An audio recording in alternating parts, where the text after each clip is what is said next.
Hello everyone and welcome to this evening's webinar. Thank you for tuning in.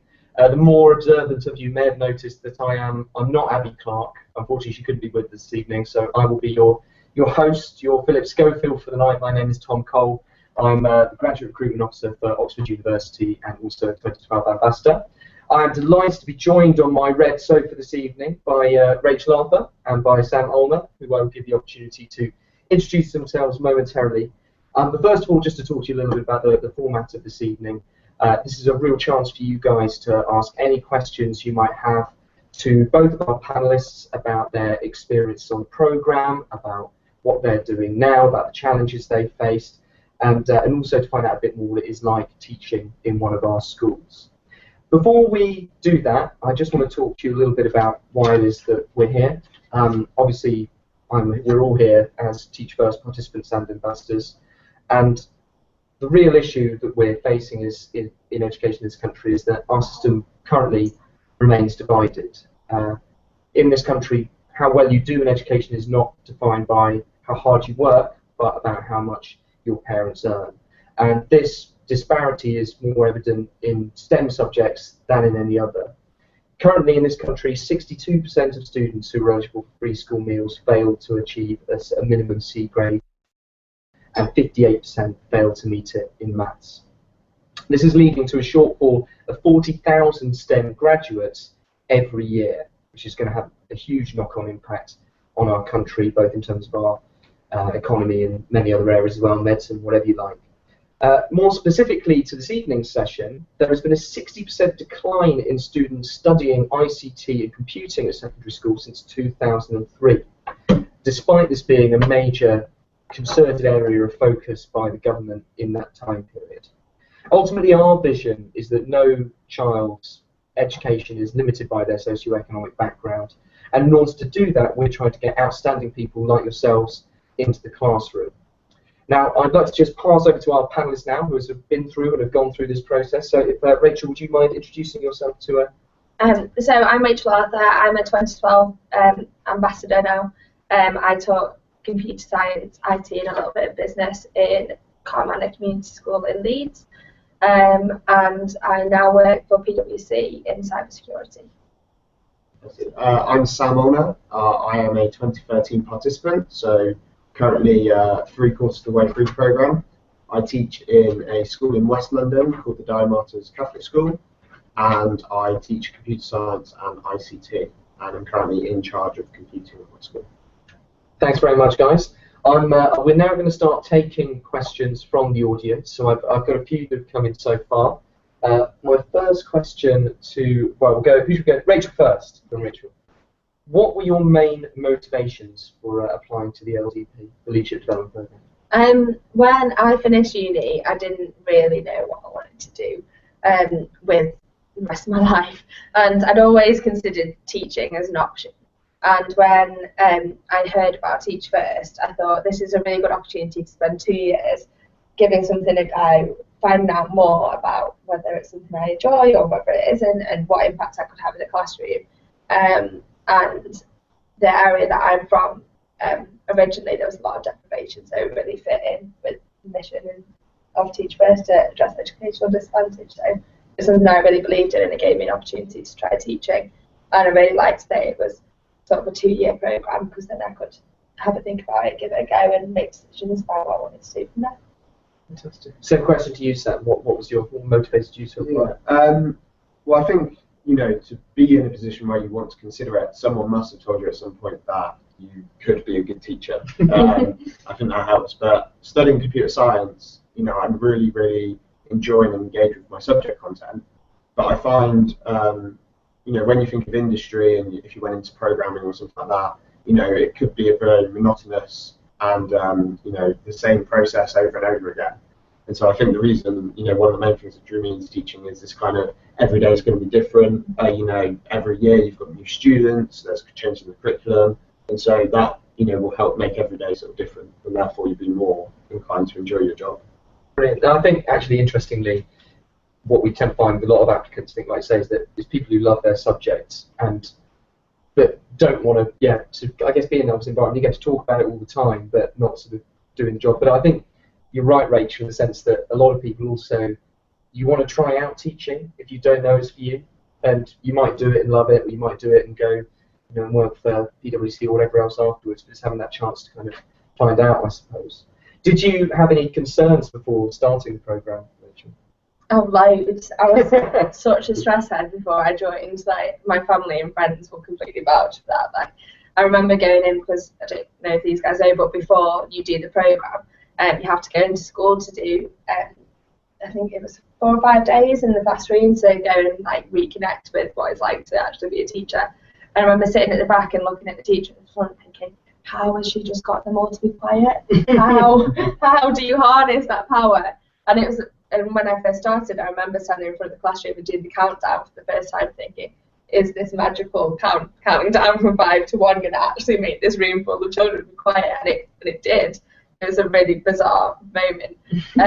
But yeah, loads of worries. I was really concerned about my subject knowledge because my undergrad degree was in IT, not computer science.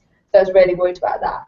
And I was worried about, in general, being in charge of young people's lives for an hour and a week. I was concerned about that. How did you find the support? Because I know one of the concerns a lot of people on the programme have is that often they're teaching IT or computing from A levels rather than having started at a degree level. So what kind of support was offered for you to kind of help you with that?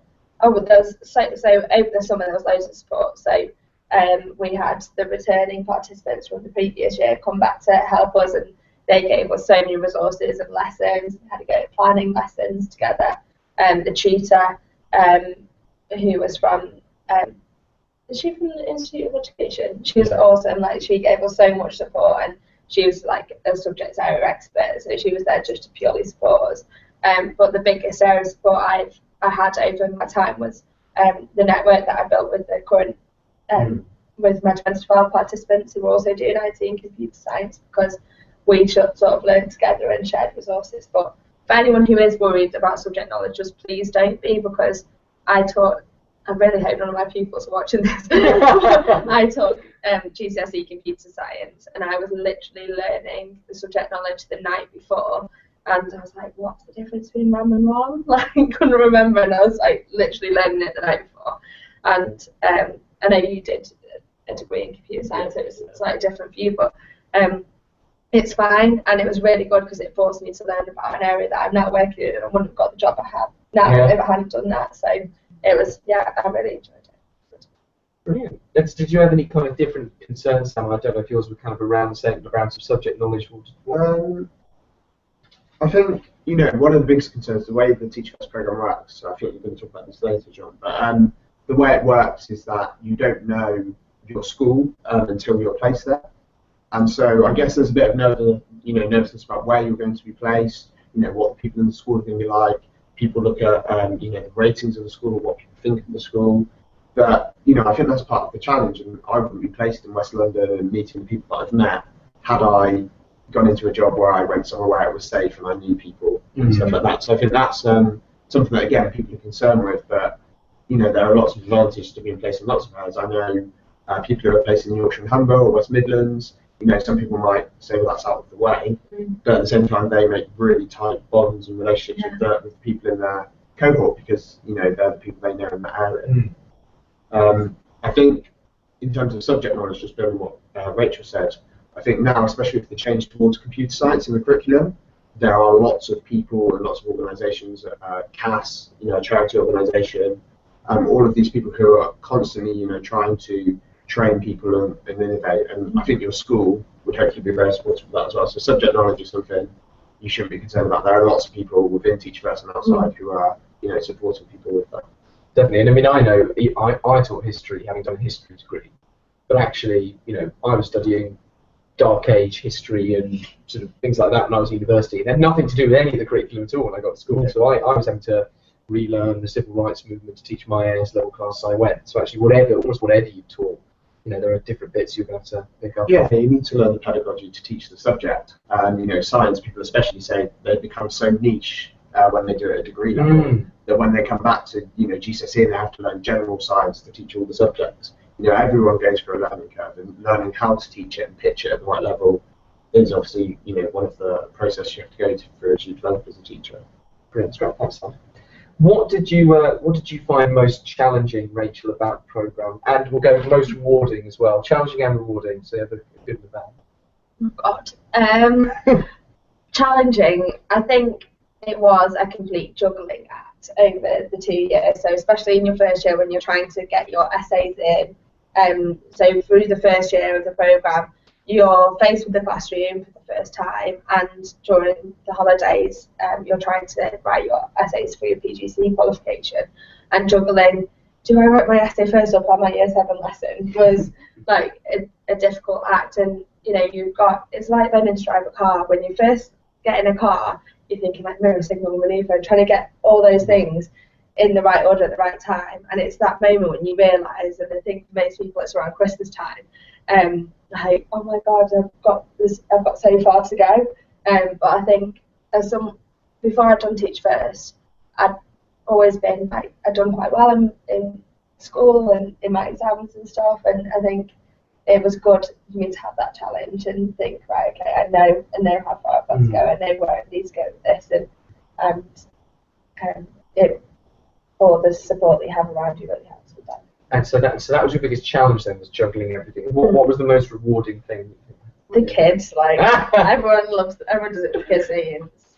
There's children who I've been out of the classroom since September, and I still hear from their families now. One of the families came down to visit me during the holidays, and just the fact that you know that for some of those kids you've had a major impact on their lives and maybe changed their mind about computing or IT and made them.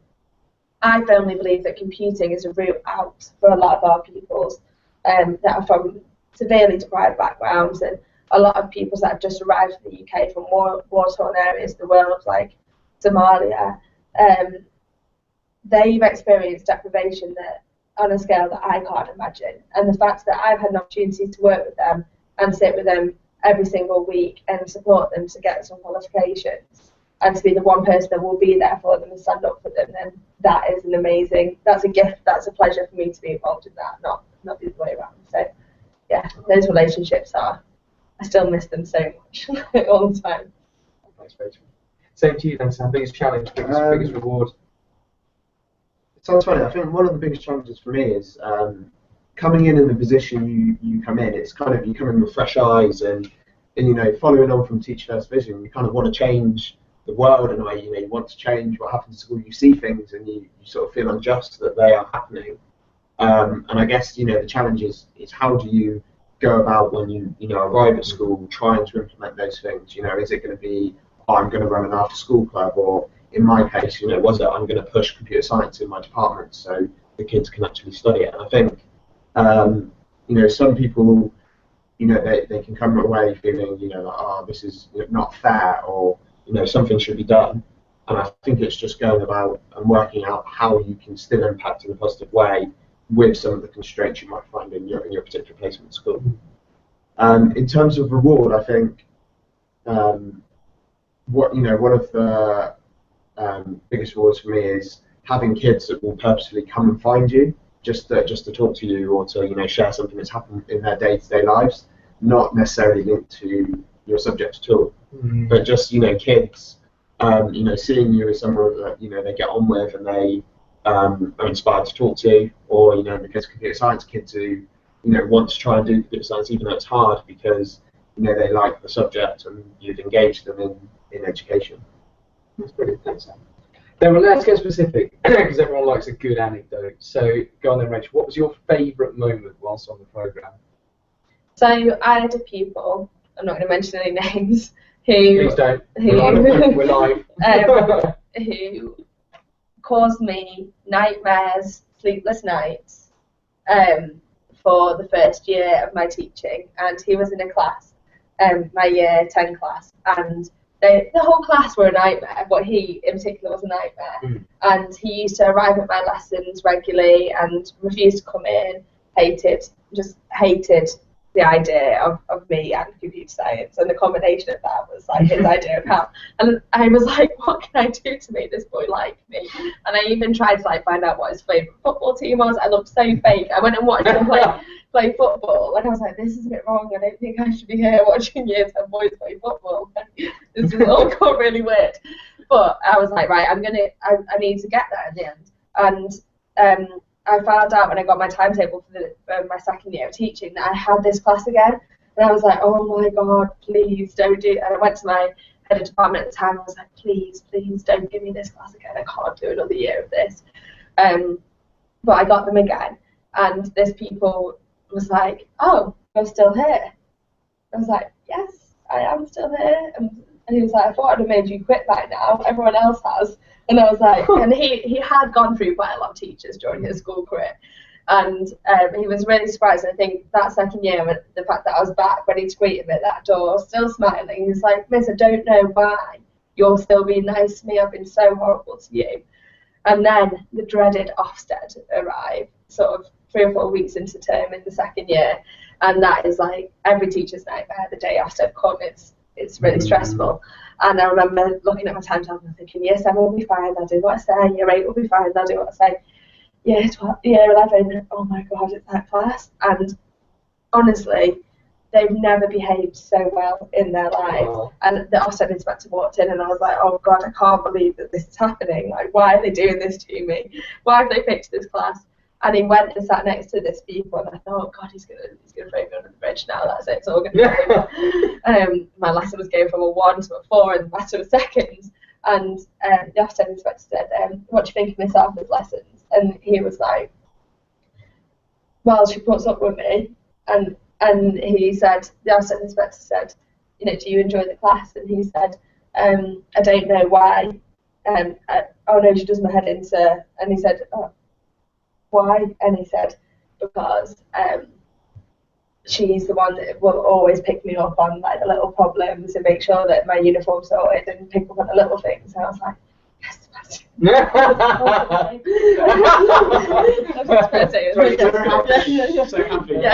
I was. And I was like, oh my God, oh my goodness, thank goodness that I thought, what is he going to say to this Ofsted inspector? But the fact that class really, I appreciate the amount of effort that I put in over those 2 years. But B saw me as somebody that was going to be there for them, and I wasn't going to let them get away with anything.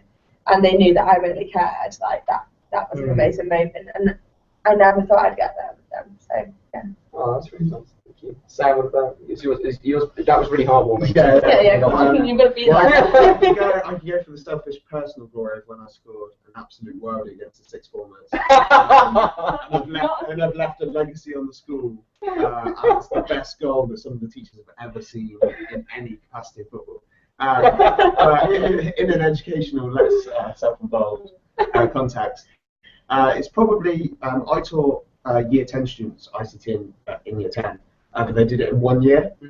And so generally I did the exam portion of the course, and the results were really, really good. But what was amazing is that it was at a time when computer science, was it going to come and was it not? And the reason that most of those students are studying computer science at year 11 is because they actually campaigned and petitioned to the senior leadership team for them to be able to study computer science in year 11. And so sort of that, it just makes you glad that you've had an impact so much that kids actually want to push themselves and study your subject. I think when it comes to options, sometimes kids will choose the one because of their favourite teacher or because it's the one they find easier.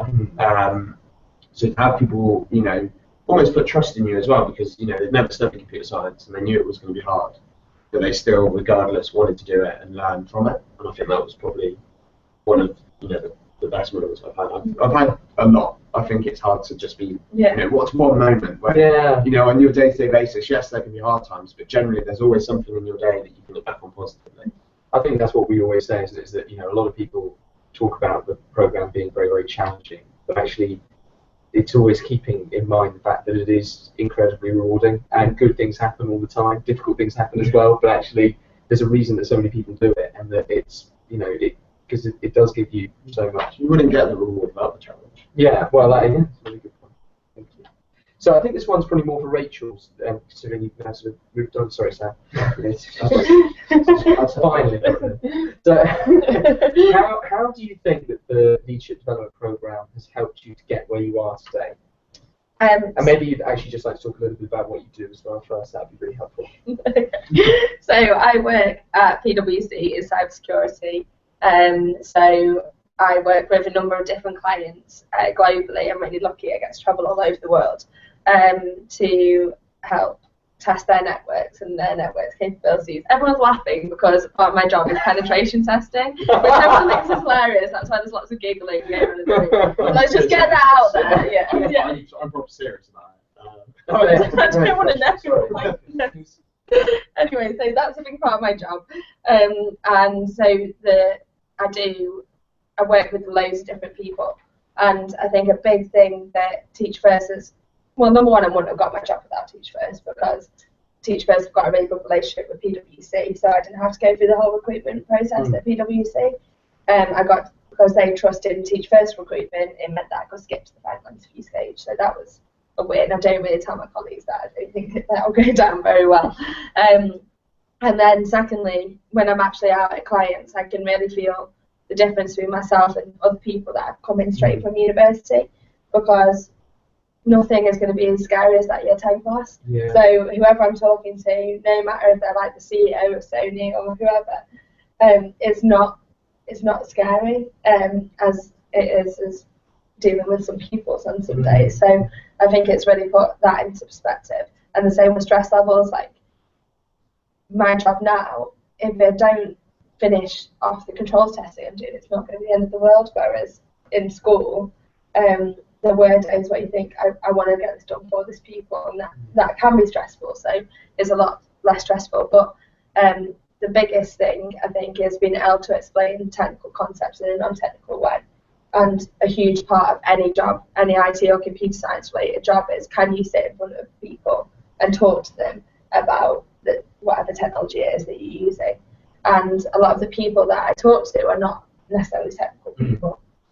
So learning to explain things, which when you come from an IT background or you've got lots of technical knowledge already, it can be quite difficult to go down to that level and explain things well. Whereas when you talk about, I'm saying year 7, what a server is, then I think you can break that down and speak to anyone about it. And that's been a lot of the feedback that I've had from my clients, that I am good at explaining things. And when I say, oh yeah, I used to be a teacher, then they go, oh, it all makes sense now. So yeah, I think, and all the normal things that you get from having 2 years experience in a proper job, like the amount of responsibility you have when you do Teach First far outweighs any other graduate program. You get to manage your own people. I ended up with a team and a form and all of those responsibilities. You're good at developing those relationships, handling conflict situations, all of those things that you use in any job, you do amplified in teaching across those 2 years. So I think you come out after the 2 years with a really good wide range of skills going forward. Although I'm still on the program, I do a lot of extra stuff around Teach First. So both myself and Tom, when you were a participant last year, we did the local action networks and also national action networks. So that's an opportunity for you to contribute to the Teach First program as a whole. I've engaged with the policy network. I'm running a cross-face project, helping primary schools in the local area with computer science. Yeah, it gives you extra opportunities, and you get this network of people, and you get to meet extra people as well. And I think, compared for a PGCE at a university, which some people might be considering as well, you don't have that. Although it's challenging, you don't have that PGCE in the school. When you get to your NQT year as PGCE, you've gone to the school for the first time, whereas a Teach First participant, the second year is much easier because you've gone through all those processes already. And similarly, the networks, I've met a lot of people that I wouldn't have met had I not done Teach First. And of course, everyone knows a server is someone who brings your food in a restaurant. Yeah, obviously, yeah. Thank you. I've had that for so long. I'm trying I'm not listening to anything either of you said since I came up with that joke. I'm only joking. It's very interesting. So you actually did start to touch on that there, but the next question we've been asked is, how did you find the progression at your school? Well, I think, going into computer science specifically, I think we're very fortunate that, participants who are there now or are going to be coming there in the future, hopefully people watching, the department and the subject is undergoing a massive change. And so there is a huge demand, for STEM subjects in general, as you said earlier, but there's a huge demand for computer science teachers in schools and the subject expertise. So going into that position, I was fortunate that halfway through my second year, the head teacher called me in and gave me a promotion and made me in charge of the computer science curriculum, which is fantastic.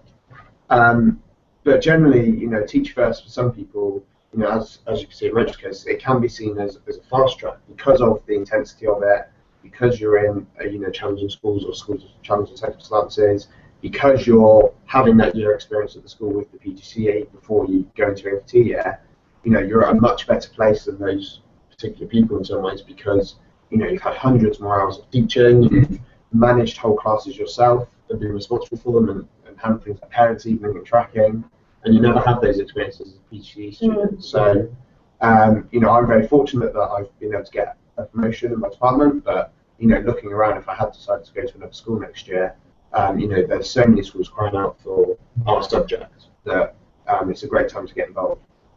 I think just on the progression thing, that I was really lucky as well. I was in a similar position to Sam, where I was subject lead by the end of during my second year.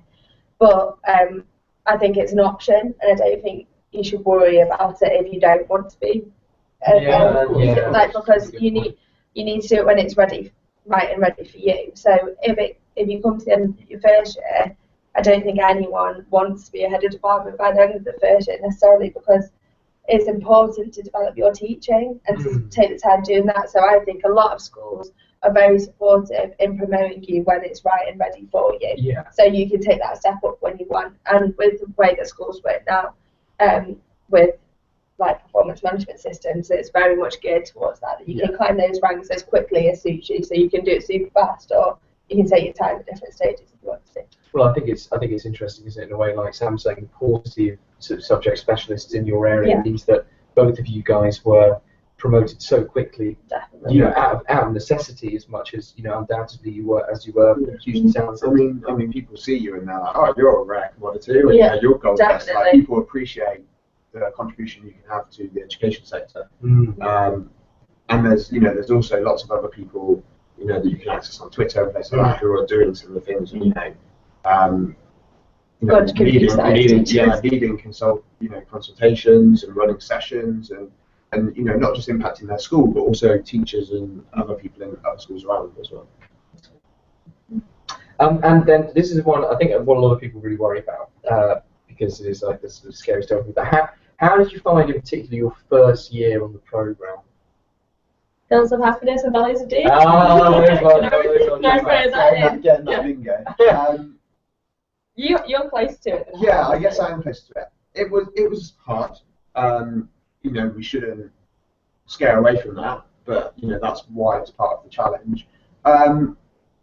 It's a blur, I think. You go through repress those memories. No, you go through so much development in such a short space of time that it's hard to pin down, key dates or key events.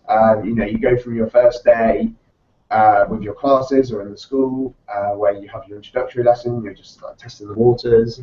Before you know it, you're getting into the darkness of winter, which can be the long months, but you're working so much, you've got the assignments to balance, you're going to sessions and developing your pedagogy, and then you've got exam pressures coming up, the timetable.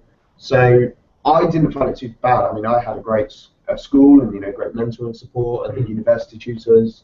As Rachel said, our university tutor was fantastic and came in and saw us, and being observed. Some people get nervous about being observed, but it's such a good opportunity. This year being observed less, I find that I'm missing it. Although there's the pressure of being observed, having that critical feedback and being able to, someone to come in and take your lesson and show you how you can improve it further to, have more of an impact. That's a fantastic opportunity. Yeah, it's difficult to pin down what happened. You go through like a cycle, don't you? I mean, September I felt sick every single day. I'm going to get told off now because I'm just going to be really honest. But September, and I was like, by the end of September, I'm going to start feeling sick and I'm going to start eating again because that will be good for me.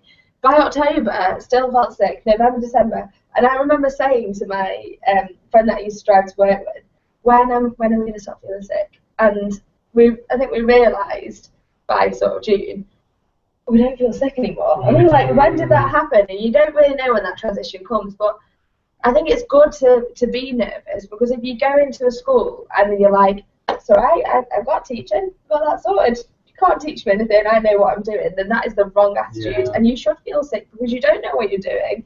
You've had some training, which is awesome, and the amount of time, but nothing can prepare you for that first day. And you go in and you give it a go and you give it your best shot, and you'll get some feedback from the people that come in and observe you, and you'll reflect on it and you will improve. And it's a cycle that takes time.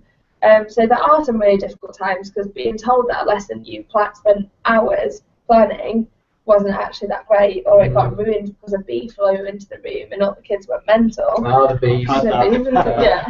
Everyone Pigeon, had that had a pigeon once flew through the room. That was a complete write-off. You know, those moments in teaching, it's not like any other job where now if I spend all night preparing for a client meeting, it's probably going to go quite well. Whereas in teaching, it's not like that. But you do get through it, and suddenly the dark days start getting outweighed by good days, and you feel that and you see that progress in yourself. And I think one of my mentors used to say to me all the time, like, look how far you've come since September. Like, just reflect back and remember that. And it is a process. You can't go in thinking, I'm going to be amazing at this on day one. You're there to learn, and that's the right attitude to go in with. Like, it's a year, and my first year is going to be tough, but I'm going to learn a lot. And if you go in with that attitude, then it'll be a lot easier than if you think you're going to be an expert from day one. And it helps you go forward. I think, you know, teaching is a learning job, and you're constantly developing. And I think, you know, some people maybe lose sight of that when, you know, a lot of older teachers. And so if you come in with that mentality and you keep progressing and keep wanting to progress, you know, it's going to help you excel and, you know, get into those higher positions and, you know, be an outstanding teacher. Yeah. I think that's the thing, is getting used to not being great at something straight away. And there's an interesting thing you talked about, a cycle. And we're on to cold now. It's a cold. No, it's not a reflective cycle. It was talking about sort of transitions of where you're at. It was basically about how you start off and you're unconsciously incompetent, then you're consciously competent. Then you're consciously incompetent. That's the worst. That's it. That's when you're like, I know I'm terrible. So you start off, you don't realise you're rubbish. Then you realise you're rubbish. Yeah. Then you have to think about it all the time that you're half decent, and then finally you don't have to think about it and you're good. Yeah. And it is definitely a cycle like that. I remember loving my first half term. And then it was only when I got to Christmas that I realised I really didn't know what I was doing. Yeah, I was like, well, this went really well. They all sat down and listened. And they're my friends. They were all really nice to me. And then by Christmas, they were all horrible because I'd let them get away with too much, and it was awful. And there's that moment where you're like, oh my God, I'm so far away from where I should be. And I think it's that thing in the second year when you actually start and you don't make all those little mistakes again. Yeah. And suddenly, you know, it just all starts to, like you say, come together and that feeling, yeah, it's a really, like, even now, like, I've been out of the classroom for a while, but now I still get that little, like, oh yeah, I remember that felt really good. That's a good feeling. It's a good moment in my life. And there's things like your lesson planning. You know, a lesson will take more time to plan than it will to teach at the start, and then eventually, you know, you become efficient, you know what's good, you know what works for your classes, and you can get, you know, in a spare hour, you can get 2 or 3 done potentially. Absolutely. And it's also, you can sometimes work yourself up. You know, not every lesson is going to be perfect, even if you're an outstanding teacher. It's not physically possible. So sometimes it's prioritising. You know, it's working out what is the most important things. What can I maybe leave out? What can I come back to later? And just managing those different intricacies, I guess. We've got 2 similar questions that have come through now. So one is from someone who's a father. In fact, now 25% of people who apply to the programme or get a place are career changers. We've seen lots of people changing across. I'm sure you guys would have met someone you're on curriculum. There you go. And who's worried about relocating. And I think just to say now, and we will cover a bit about this in the application section, but for ICT, we only place in London and the West Midlands. For situations where you do have a family and you own a house and property and things like that, then those kinds of things are factored in when regional allocation is taking place in terms of extenuating circumstances. So it is something that is borne in mind. But this person also says they're worried about the curriculum and whether or not they'll be used to it, especially if they've been out of education for a while. And this links to a second question, which is talking about preparing for planning for lessons. Is there anything they could look at in the meantime to try and sort of get them up to speed, or anything they can think about now that would help them maybe? National curriculum's online, so get on there, have a look at it. I didn't realise that it was online before I started teaching, and then it became like my homepage on my computer. But yeah, the national curriculum's online. Get on there. There's nothing wild or scary in there. But obviously, different, especially in IT, different schools teach a broad range of things. Very different. But remember, like, you're going to be teaching GCSE and maybe possibly A-level. It's only up to a certain level of expertise. So I'm guessing you're thinking of teaching IT because either A, you're interested in it, or B, you've done a degree or an A-level in it. It's not going to be any more complex than that. So don't worry about that level of subject knowledge. Like we said before, there's so much support for subject knowledge. But yeah, CAS, which is competing at schools, they've got loads of resources on their website. TES do have resources. They're not as good, but there are some resources on there. That is not the official Teach First position. The Times Education Educational Supplement is a very useful tool. It is very useful, but if I applied for computing, There's a range of resources available online, but I would my starting point for anybody who's new to it, have a look at the national curriculum, have a read through the areas.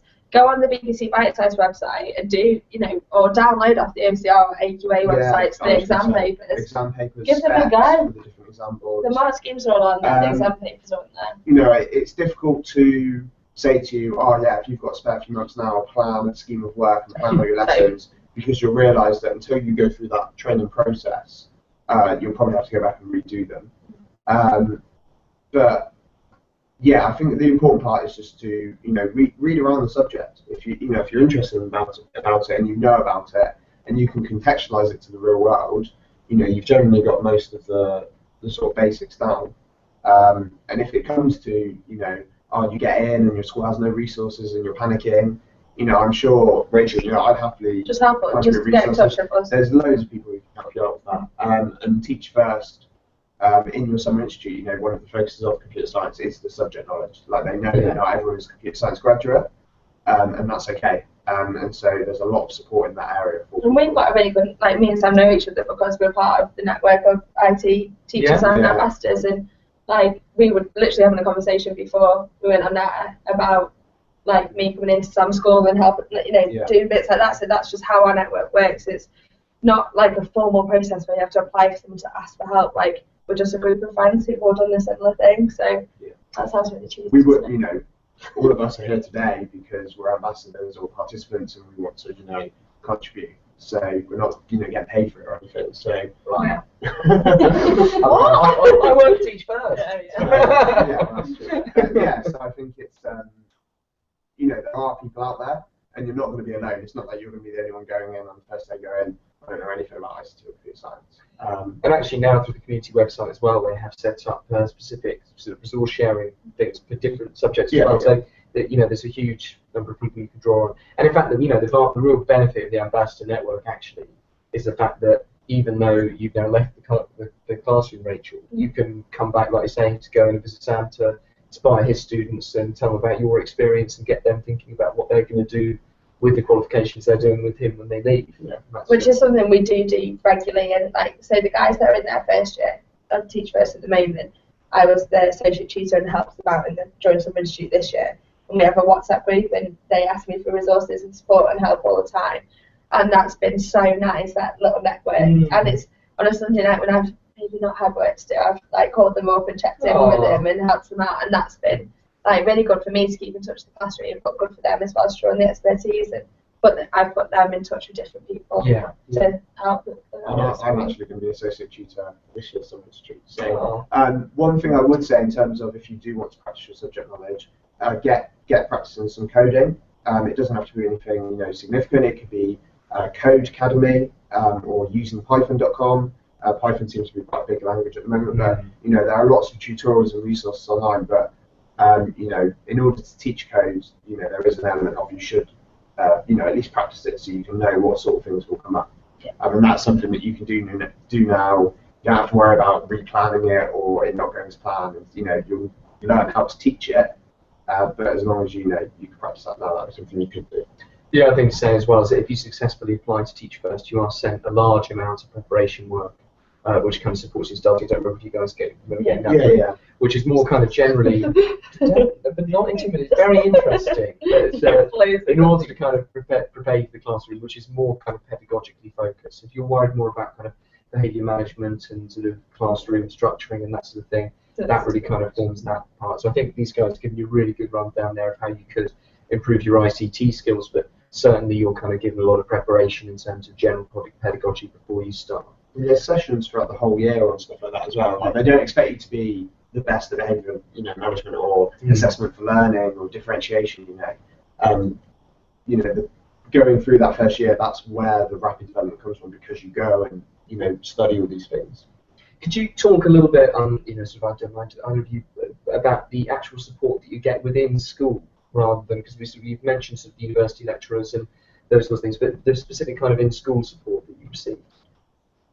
So I'm going to get all the names wrong. Will you help me with this? So there's your professional mentor. So you have a professional mentor in school who is there to support you on a personal level, on your development, on your journey, on the leadership development program, and they're normally a teacher that have got maybe 3 to 4 years experience in the classroom, or maybe possibly subject. SLT, maybe a senior leadership team. Mine was the assistant head. Yeah, so it depends. You know, some schools do it. Someone who's recently not newly qualified, but qualified in the last 5 years, so they remember what it's like training, or someone who's more senior within the school, because it's good to have those networks within school, to support you. And I think I had like bi-weekly meetings with that person, and it works differently in every school. And then you also have a subject mentor who is, God, I'm so bad at these terminologies. So your subject mentor is someone within your department who is an expert in your subject, who's there to support you, and they'll come in and observe you as well as support your general development. And my subject mentor was my lifeline. Like he kept me going for it. He used to take me for a burger on a Friday if I had a bad week. But no, he kept me going throughout it. And he like really helped me subject knowledge wise and stuff. But that's like your official support in schools, and then you've got the Teach First support, and they come in and help and do all sorts of other things. But I have massive amounts of support from my department and from my actual school. Like people who are teachers because they're good, nice people who enjoy teaching, and that means they normally enjoy helping other people. So there was no one in my school, if I turned up at their door and said, can you just look at this lesson with me, because I really don't know what I'm doing with it, nobody would have turned me away. And that was awesome about working in a school. It's something that I really appreciate now I'm out of. And in industry, it's very different world out there, to being able to literally turn to anybody and say, have you got 5 minutes? Can we sit down and have a cup of tea, because I'm not sure about this? And most people will help you. And if not, if you take them chocolate, most teachers will do. Pretty much. You're taking me chocolate. Yeah, I think that's a really good point. You know, everyone's in it for the same reason, for the same goal, so everyone supports each other. Maybe in the industry it's a bit more competitive. You know, Rachel summarised it perfectly there, but you know, even this year, going into my second year, you have to have an NQT mentor as part of the NQT program, but I still have my professional mentor and my subject mentor, who I see on bi-weekly meetings. And so that's really good. I've still got those links, and I've have my NQT mentor as well. So although maybe the support from the university and from Teach First has been slightly withdrawn in the second year, you know, I've still got really good networks within the school. That's all been very useful, interesting, and insightful. I've just been given the 5-minute warning by my producer. So let's finish with some more interesting questions that will allow you to tell us funny stories. Tell us what one thing do you wish you had known before you started the program?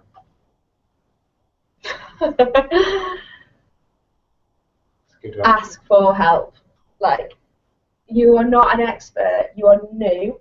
and I had a lot of pride before I started teaching, and now don't have so much. So like when you start teaching, you are like, oh, I've got to be an expert at this, I've got to be the best, I can't be seen to be upset because this has happened, or be concerned about this, or not be coping. And there will be days that are really tough and the kids will be crazy and you don't quite know what's gone wrong, and it might just be because it's windy and rainy, or there's a pigeon in the classroom, or whatever's happened will happen. But go to whoever it is, whoever you trust within that school, and say, can you please help me? And they will, but they will expect you to be doing that, and the school will be concerned if you're not doing that.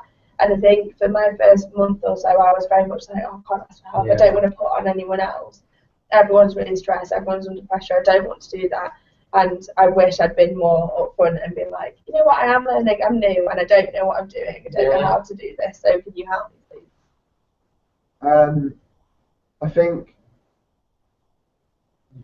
think one of the things that lots of people tell you is no smiles till Christmas, and obviously you need to be really, really strict, with the kids. And I think people, that's a bit extreme, but I also appreciate why people tell you that, because I think if you come in a little bit soft, if you give them an inch, they'll take a mile.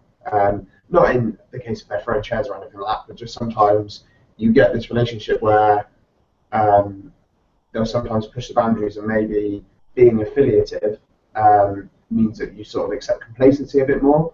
And when you want high standards and you want all your kids to maximise their potential, irrelevant of who they are, you just need to make sure that yes, you have great relationships with them, and that's something that I feel I'm really strong at. But at the same time, they know where that line is. And in my first year, maybe I got that slightly wrong.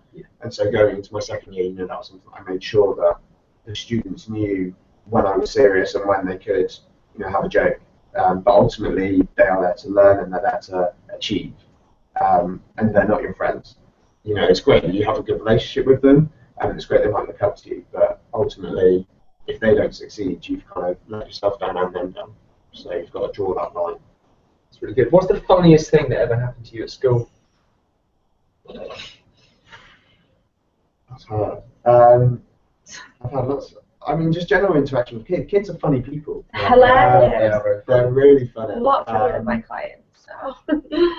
I think. Do you want to tell the story? You had a good story, Rachel. Okay, tell us your story. So one of my pupils used to arrive at my lesson. I don't know whether it was personal to me or IT or maybe just the classroom environment that I was teaching in, but it encouraged him. I didn't encourage him. The surrounding area encouraged him to take his clothes off.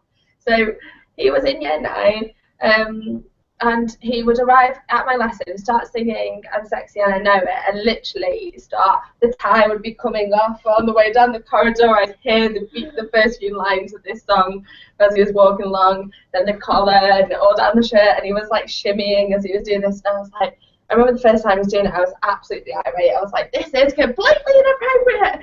Like, I can't do this. I don't know who you are. I don't know why you're naked. Please put some clothes on. Remove yourself from my classroom. And he did this week in, week out, like literally. And I would have behaviour support.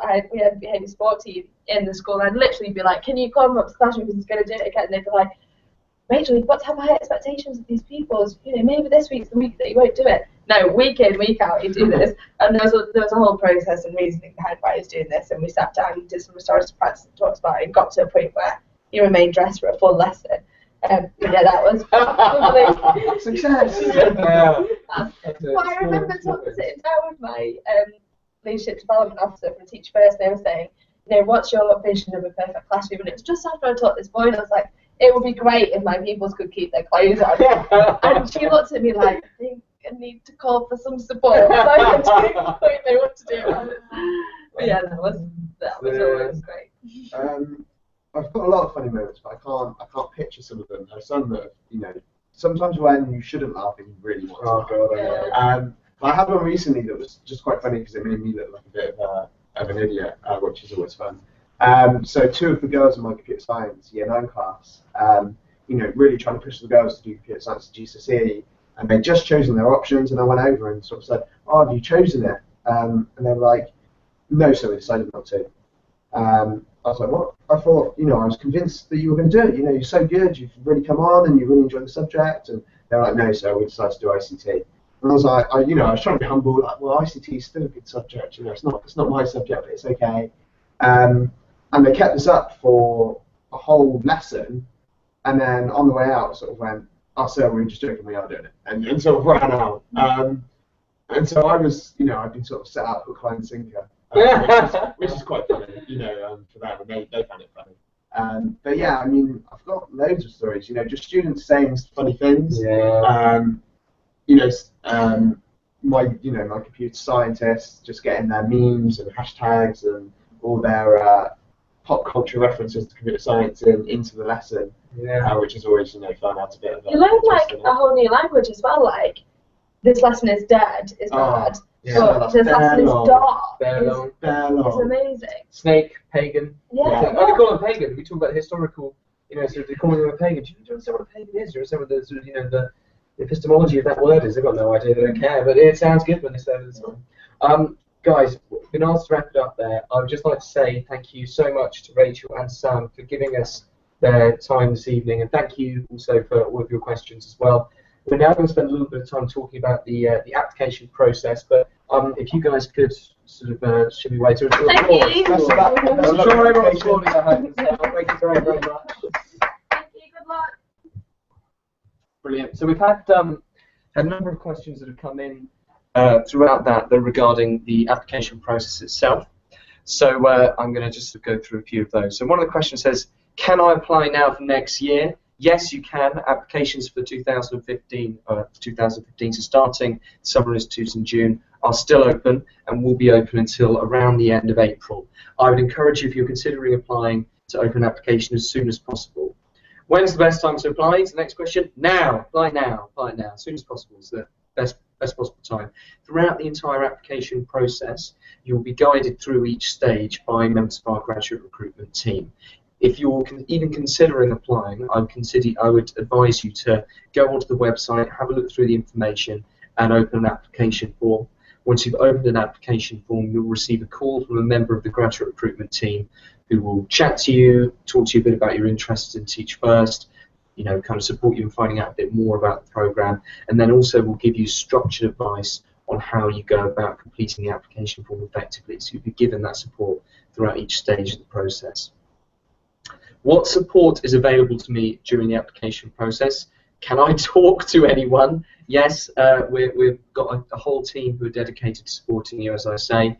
So we have people who will phone you up to talk to you about your experiences, to help you think about how you might go about structuring those effectively to fill in the application form. So you get an awful lot of human contact.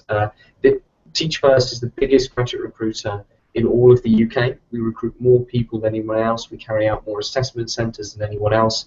We are the market-leading graduate recruiter in this country. So the support that you gain will be unrivaled. Will you be disadvantaged if you don't have much experience in schools? Interestingly, no, you won't, despite the fact that we are a teaching company or a teaching charity. And what we actually assess on is competency. So if you go on our website, you can see the various competencies we look at, and they involve things like leadership, humility, respect, and empathy. And humility, respect, and empathy is often where teaching skills have come into the equation, but actually it can be within any context. And what we're looking for is your ability to work effectively with people from different backgrounds to yourself, and that could be in a capacity as a carer, working with the elderly. It could be working with people with disabilities. It could be in any number of different sort of areas. It doesn't have to be teaching necessarily. So no. The UCAS requirement is 300 UCAS points. I don't have 300 UCAS points, so can I still apply? You will, if you apply with under 300 UCAS points, we will look at extenuating circumstances. So if there are particular reasons why you haven't received that many, then yes, you can, but you'll need to sort of make a very strong application. I've never been to an assessment day. Do you offer any support in preparing for this? Yes, we do. Much like like the application form, you'll receive a call. So if you're at University of Oxford, if you get through to Assessment Centre, then I will be the person who calls you to talk you through about the assessment day. There's also an awful lot of information about exactly what you face on the day online. It takes you through the structure of the day. You can see various advice there. So feel free, but I'll be on hand to talk to you if you get to that stage, or one of my colleagues, depending on which university you're at. What preparation does Teach First have you after you do have an offer? So once you've received your offer, your graduate recruitment officer then is responsible for supporting you throughout the time that the offer is made and when you start Summer Institute.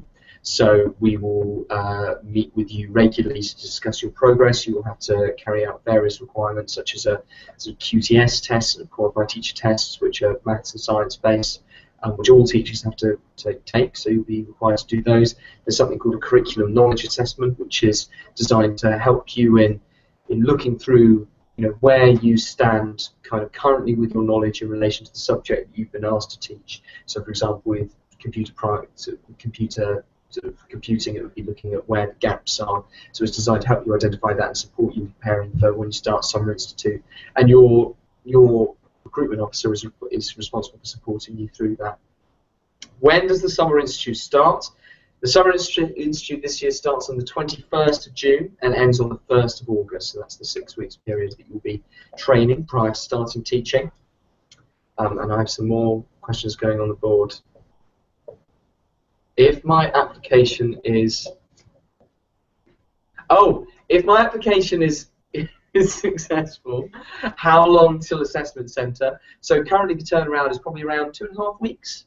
So if the assessment process is quite fast here. If you open an application, you'll receive a call probably within 24 to 48 hours to talk to you about how you go about filling in your application form. Once your application form has been successful, you will then go on to Assessment Centre within about 2.5 weeks. Once you've had your Assessment Centre, you will find out in 5 working days whether or not you have a place on the cohort. So if you applied now, in fact, I've been asked to recap the entire process, so let me do that now. The process involves open an application form. If you go onto the website and open an application form, you will receive a call from a member of the graduate recruitment team. That member of the graduate recruitment team will then talk to you and explain how to go about filling in an application form effectively. Once you have filled in your application form and submitted it, you will either be successful and you will be invited to Assessment Centre, or you will receive an email letting you know you've not been successful. If you are successful and you get off the place at Assessment Centre, you will then be contacted by a member of the graduate recruitment team who will talk to you about how best to go about preparing for the Assessment Centre. Once you have been to Assessment Centre, which is a whole day involving various activities, I won't go into detail now, information's on the website. Once you've been to the Assessment Centre, within 5 days, you will have found out whether or not you've been successful, and you will receive your offer to start on the cohort. Once you've gone through that process, there's various onboarding, so as I said, your curriculum knowledge assessments, your QTS tests, reference checks and things like that. And once you've gone through that process, you'll be fully enrolled. Once you've been fully enrolled, you'll go into the next round of regional allocation. This is when you'll find out where you've been placed. As I say, for ICT, you can either be in London or the West Midlands. You may all state preference in advance, but ultimately we place you where the need is greatest. If you do have extenuating circumstances, so for example, we have a question earlier from someone who had a family, obviously that will be factored in, and at every stage really we appreciate flexibility, but we also appreciate that people do have commitments, and those are taken into account. Once you've been regionally allocated, you will be contacted to let you know. And then you fill in a form called your PIF, which is like a personal CV that you fill in with Teach First that contains a lot of kind of additional information. Once you take that information, once that's all filled out, that is then distributed to different schools, and they use that in your allocation process. And I think Sam mentioned there about extracurricular experience. So my PIF, I wrote down that I've been a captain of a cricket team at university, and when I turned up on my first day at my school, they said, "Oh, thank you very much, can you please captain the cricket team?" So it's really nice, it's kind of a very human process. I have 1 minute left there. I see we are now down past that minute. Thank you very much for listening. This will be available on YouTube to download. The link will be emailed out to you. So if there's anything you missed, I know I've been speaking very, very quickly to fit everything in the last 30 seconds. If you missed anything, you want to hear anything again, or hear either of our wonderful speakers, please just follow that link once it's been emailed. Have a very nice evening. Thank you, and goodbye.